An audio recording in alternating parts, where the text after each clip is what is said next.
Kura team, welcome back. Welcome aboard the flight.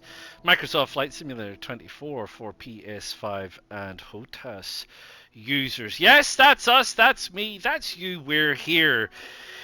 But what are we doing? Well, starting off in the earlier parts of the game, one of the biggest issues and one of the biggest grinds, as always with things like this, is a little bit of ready cash. You have to pay for new planes, you have to pay for the upkeep of planes, you don't have big businesses making an awful lot of big money, and you have to pay for all your certifications and your training and your everything and everything and everything else. All of that requires money. But how do you get money? Yes, you can do regular missions, and a regular mission here says that for an hour you will get 55,000 credits. That's if you have unlocked agricultural spraying, which is fairly late on. That's a pretty tricky job to do. You could move a plane around for 30 minutes for 3,430 credits. You could take some cargo a short distance for $8,000 an hour. But that's probably not really going to cut it. So, is there another way you could make some fairly decent money readily, quickly, relatively early on in the game? Yes, there is, and I'm here to show you how. So when you have set up a business, one of the businesses that I would highly recommend that you set up is a skydiving aviation business, because the skydiving aviation businesses make quite a bit of money. Now, the other thing is, you can do a skydiving aviation business with the Cessna Skyhawk, which you have already trained in and you are already familiar with. Why is that important? Well, it's important because a lot of these locations are relatively small runways. Europe isn't too bad. Oh, we got a bit of lag there. Europe isn't too bad because you do tend to have some reasonable. That's a concrete runway or an asphalt runway. But there are other runways around here somewhere that will be grass and various other bits and pieces in fields and so on. So you can land in a field with the Cessna Skyhawk relatively easily. You can land on small and narrow runways relatively easily, which is very, very good. You're not going to damage your plane, because when you're playing, if you hit hard and you cause damage, you're going to have to pay for it. So you don't want to pay for any damages to your plane. And when you do these missions, you'll see that the payout for being the owner of the business is quite considerably higher than if you were simply an employee. So, how are we going to do this, and how are we going to make some money, and how are we going to make some money quickly? Well, here's a couple of things that I suggest that you should do. Early on, don't buy yourself a flight seeing business or a sightseeing business or anything like that. Save your ready money and buy a skydive aviation business and buy yourself a Cessna Skyhawk. Then you can set up in skydiving. Once you have set up your business, when you go to the missions map and you click over to freelancer, as I have done, and you select triangle for missions and you put your missions filter in for skydiving aviation, as I have done, I want you to look for some really high paying missions in your local area. You can see my plane is over there near Dover, so that's fine. Calais, probably, actually, on the French side. We would like to see, you will get missions come up that are six-figure missions, you see. We have a six-figure mission here. Now then, just to be abundantly clear, you won't get six figures with a Cessna Skyhawk, okay? So the way the game works is there's three different variants of plane that you can do skydiving with. There's the Cessna, I think there's the Pilatus Porter is what it's called, and then there's the Cessna Caravan. And the Cessna Caravan carries 13 people, and the Porter carries, I think, 5, and the Cessna carries 3 skydivers. So if you were doing this mission with a Cessna Caravan, you would get 157,230 credits. Skipping aside and all the rest of that. We're only going to be doing a fraction of that. So we're only going to get a fraction of that money. We're not going to be taking 13 people. So this is price per head evaluated. So for 13 people, you would get 157,000. For 3 people, we're probably going to get about 40-ish, thereabouts, depending on how things go with the drop and so on, because you do get a little bit of a credit for doing a good job. So yeah, so we're probably not going to get this, but we are going to get a reasonable amount. Anything over 100,000 is awesome. This is pretty good. You're going to want probably at least 70 or 80. At a push, 60, but you're not going to make an awful lot of money on 60. You're kind of bordering into probably you would make the same amount of money just doing a flight seeing mission.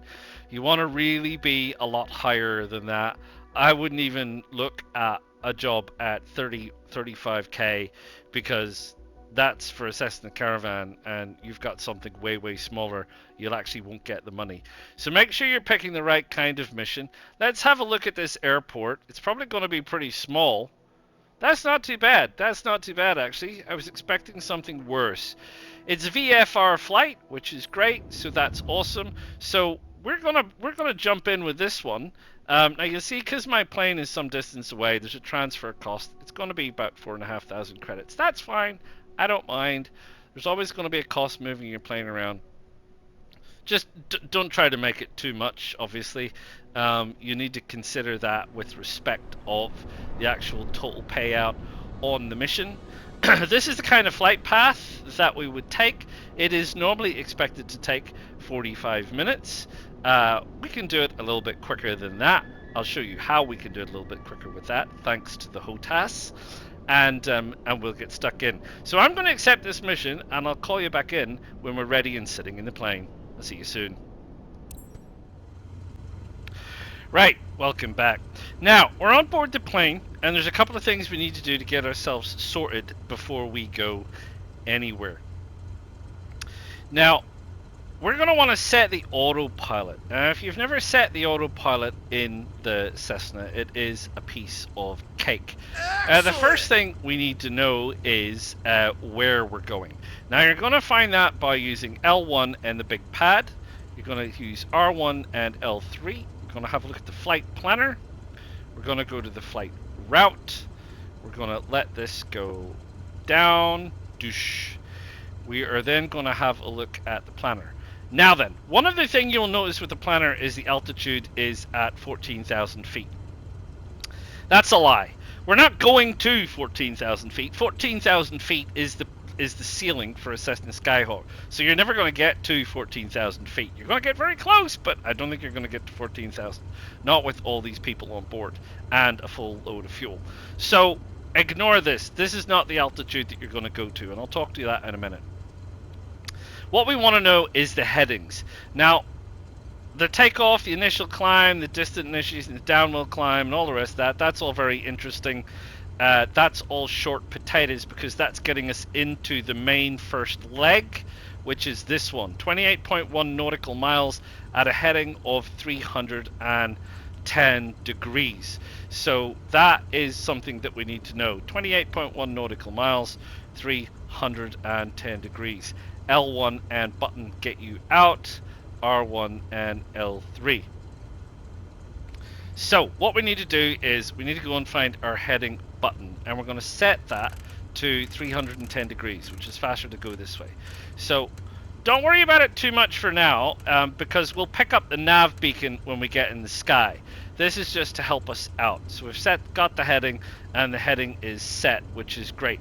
You want to go down here to HDG, which is heading select mode, and then we've got heading set. Now then, what I know is that most jumps appear to happen, pardon me, somewhere between 10,500 feet and about 11,100 feet. So we'll find out exactly slightly later, but for right now, let's assume that we're going to go to the right. It's already gone to 200, so we'll call it 10,200, and we'll say that that's the altitude. Now then,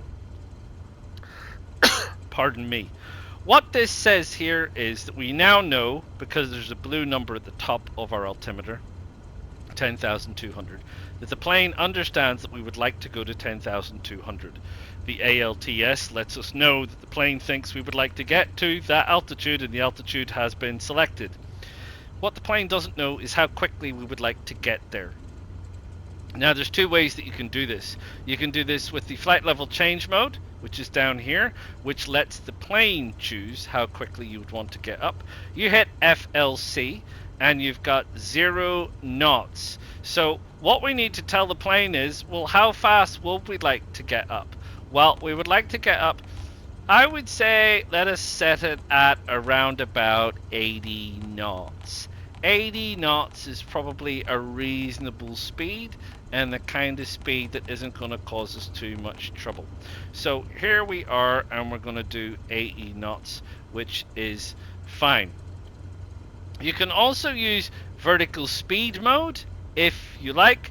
Vertical speed mode is more or less the same, except you set the feet per minute and you do it the same way, and you say, well, we want to go at 500 feet per minute and la la la everything else.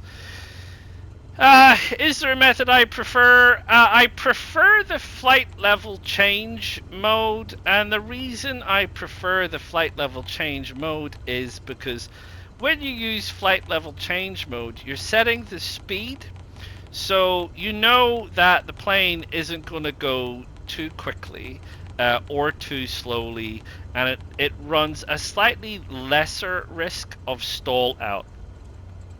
That's not to say that it doesn't run the risk of stall out, and you still need to manage the plane. This is an autopilot.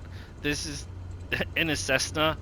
This is really just programming some limits, and the plane will fly to the limits that you set. That doesn't mean that the plane recognizes, agrees with, or disagrees with these limits in terms of the ability of the aircraft or you or the people in it. So you still need to manage everything. So here we are. We're set. We're ready to go. We have set ourselves a heading, which is down here in blue, 310 degrees, or up in the top left, 310 degrees. Heading is confirmed with HDG in green. That means it's been accepted. We've got a flight level change mode of 80 knots, so it's going to climb at 80 knots to an altimeter, which is set but not been reached, which is why it's in white, of 10,200, which is fine. We also have this magenta line here, down here at the bottom. We're going to talk about that later when we get in the sky. So once we're set like that, we are all set. We're ready to go. We can release our parking brake. We've already talked to the flight control, air traffic control, and we are ready to move. So we're going to give it some jam. We're going to head out to the runway, and we're going to get ready for a takeoff.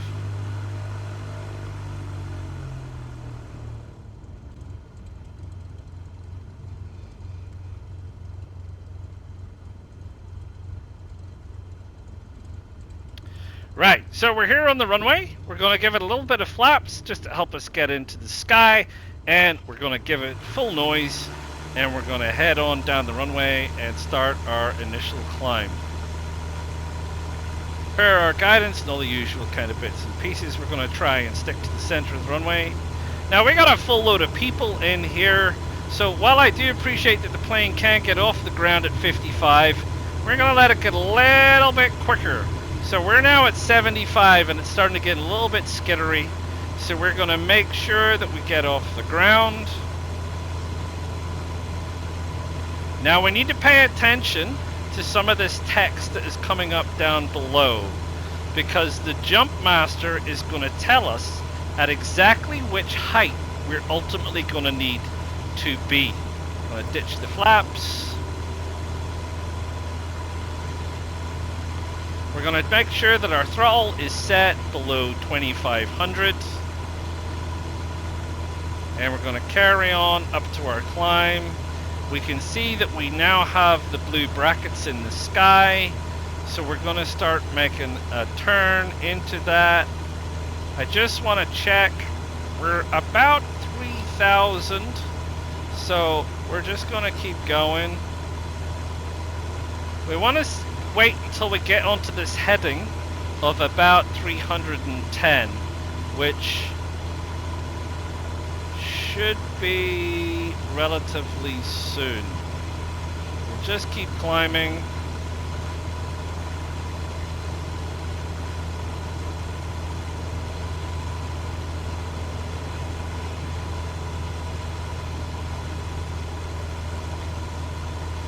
Now, here comes the jump master. Let's pay attention to what she has to say.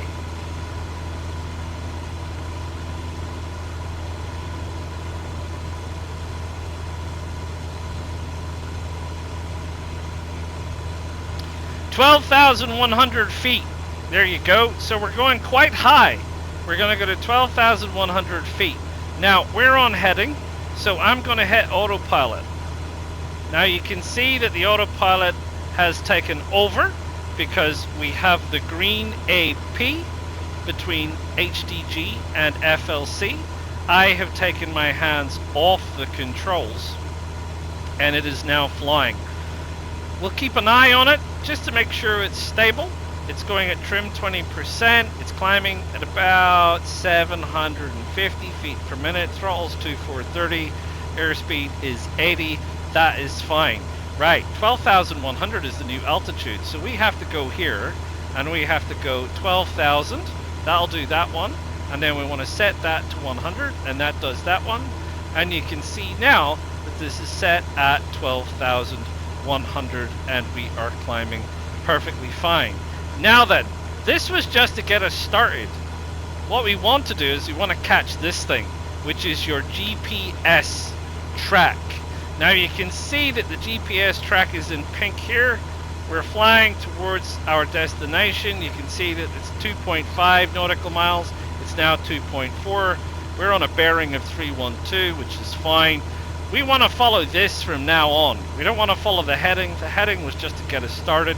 So we go over here and below heading is another button called nav mode. Hit nav mode. It's now changed to GPS. The plane is going to rock around a little bit to start with. It tends to, in nav mode, go a little bit left and a little bit right and just make sure it has picked up the track that it is on. It will eventually settle down. We are now autopiloting our way along the GPS route, which is highlighted in magenta pink here, and we are on our way. Now, if we just quickly have a look at the nose, we see we're doing fine. All of this would be perfectly acceptable if you're just doing this normally, and this would take roughly 45 minutes. We've been flying now for 5 minutes. I had a look at the clock when we started off the ground, so we've been in the air for about 5 minutes now, but we want to do this a little bit quicker.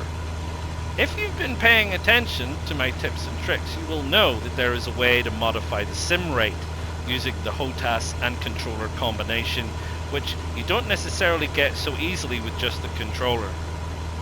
So what we're going to do now is we're going to speed things up with the sim rate, and we're going to fly this track an awful lot faster than it would take a normal person to fly.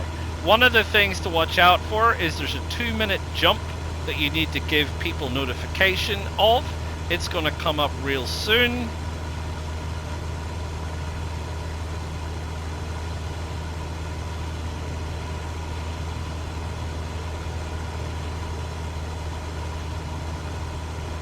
Oh, it's taking its time.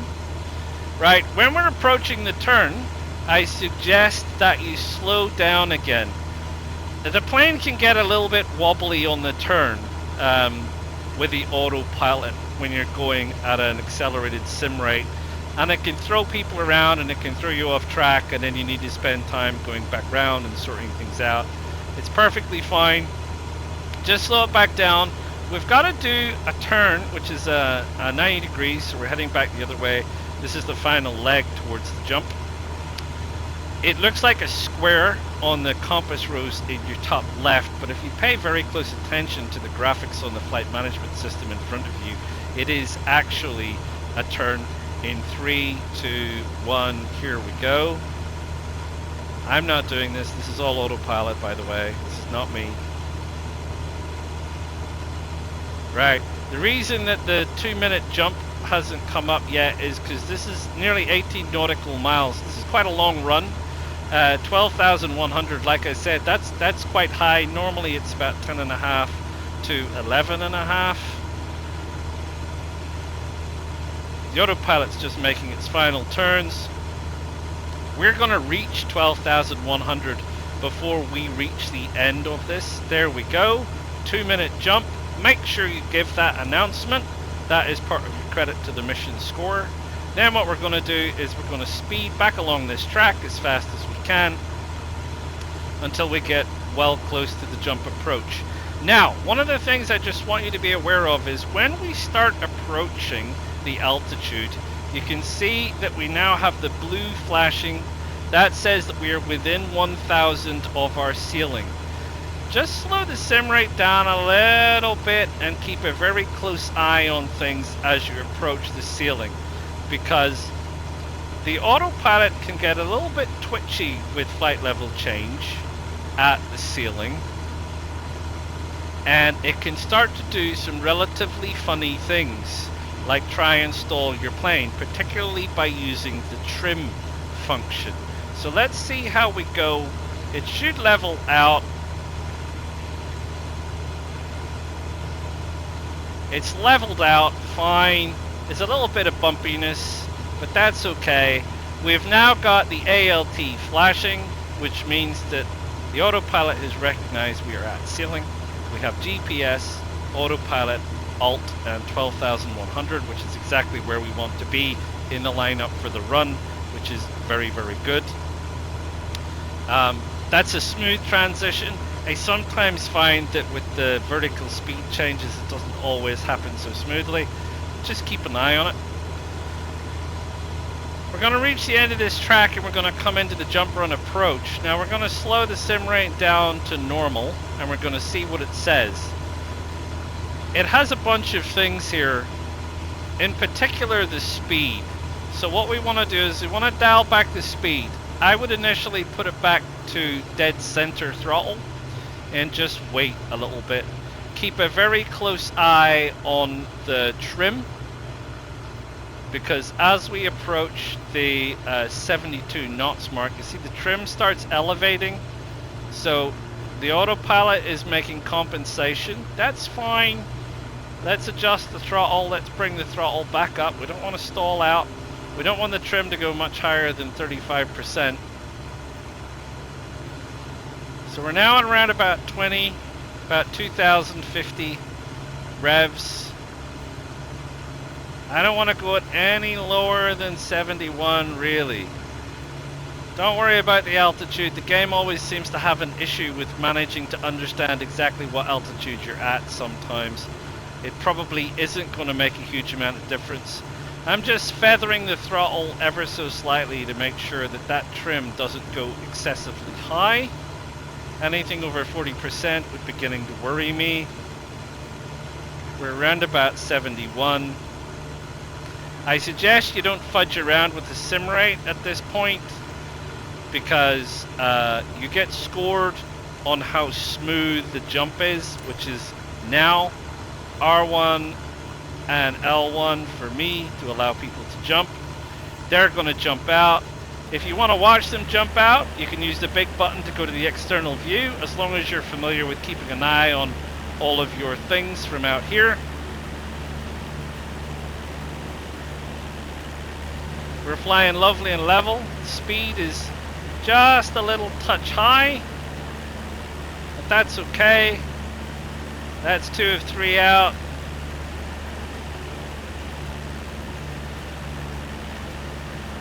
The last one's to go.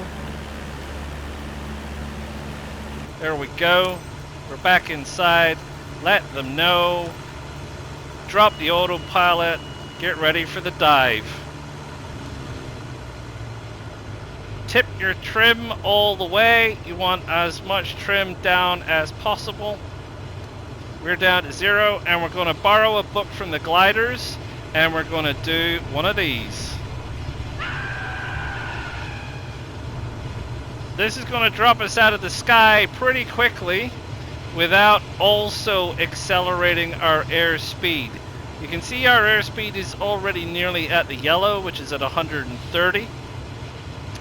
If we were trying to go down straight, nose first, we would be going very, very, very, very quickly, and very soon you would start to overstress the plane in terms of the speed. This slipping descent approach is dropping us now at 4,000 feet per minute, and we're still staying on track. So we're still pointing in the same direction. I haven't turned around yet. I'm not going to go anywhere yet. We're just going to keep falling through the sky. If you're not familiar on how to do this, from a Hotas perspective, I have the throttle all the way back, so engine is totally idle. I have the rocker for the right rudder all the way depressed.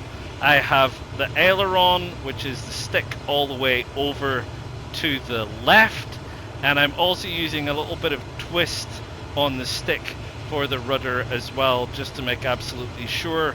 And I'm also doing a little bit of backwards and forwards to keep me more or less pointed in the same direction. It's pretty easy to learn once you've practiced it a few times. It's not that bad. Like I said, this will get you down faster than any other method that I have found. If you know another one, please feel free to let me know. We're now dropping at about 5,000 feet per minute, which is pretty fast, and we aren't overstressing the airspeed because we're only at around about 115. Now, the airport is somewhere behind me at this point. I don't exactly know where, but it isn't going to be too hard for us to find it in a Cessna.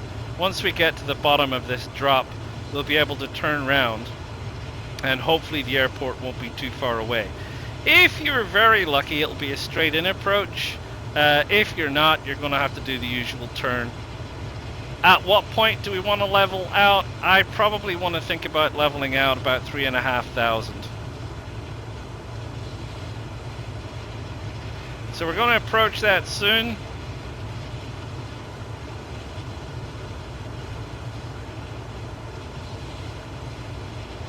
Our speed is building up a little bit. That's to be expected. The atmosphere is a little bit more dense down here. Right. We're just gonna ease off a little bit, and we're gonna ease into it and try not to overstress the plane too much. A little bit of a rock and a rumble. Doesn't matter, we don't have passengers.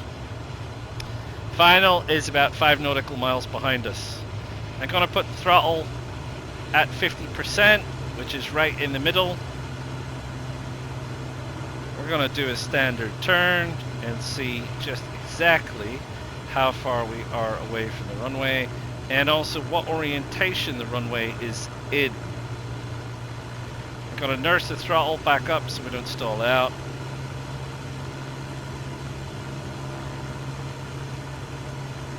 Right, there's the runway, and I can see the final approach configuration on the runway. So now we know where we are. We know how to get there, which is perfectly fine. So what I'll do is I'll just head in towards final approach. We'll probably give it a little bit more speed because now we know where the runway is. We know that we can comfortably get there. We can put the trim up a little bit to make life easy for ourselves. Round about sort of 7 or 8 is usually good enough for this. We're going to drop a little bit, but we want to descend anyway. So just need to have an eye on where the final part of the runway is, which I think I can see from here. So I'm just going to head on over here, and I'll probably just quickly time-lapse this, and I'll bring you back in when we're on final. We've been flying now for just about 17 or so minutes. So we'll head on over here, and I'll see you real soon.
Right, we got a little bit of a max speed on our flaps there. I was coming in a little bit hot. It's going to detract a little bit, but that's fine. So we have very definitely hit the runway. We have very definitely slowed down. We didn't do any damage. We had to do a little bit of a slow tail, but it's a long runway, which is fine. I knew there was going to be a bit of allowance. Now then, don't, whatever you do, crash your plane while you're maneuvering it. It's going to really, really annoy you if you crash your plane. Make sure you stop and go back. It's not going to affect your timing or anything like that. The timing is from when you hit the ground, so don't worry about that. If you turn too sharply in this Cessna, you're going to roll it. And unlike a regular mission, if you take a mission as an employer and you or an employee and you crash the plane, you often get a chance to redo it, redo the landing, and the game will send you back to the approach. For this kind of thing where you're freelance, you don't get that opportunity because your plane is trashed. So you then need to, you just fail the mission, you don't get any money, and you have to go back to your insurance and pay for your replacement plane. And how much you pay depends on your insurance. If you've got the basic cheap insurance, then the insurance only covers 10% of the cost of the plane, which means you then need to spend for a new one. Now, the thing is here, this hasn't given me an indication of how to get to the hold short. I think there's a little bit of tarmac here. Sometimes the game does this. It's supposed to give you a guide. I don't see a guide. I'm kind of hoping this is it. We might get a penalty for using a taxiway without letting anybody know. Yeah, there we go, because the blue thing didn't exist. The parking stand's like miles away. It's way over there. So I'm just going to park up and I'm going to skip to shutdown and we'll have a look from there.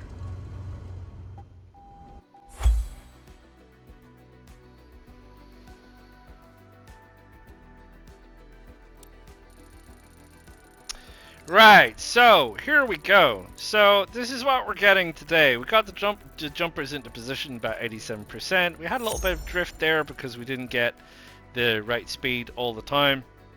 Stability during the drop, I have no idea why it's only 62%. I feel like we did a pretty decent job with that. I don't really think there was any issues.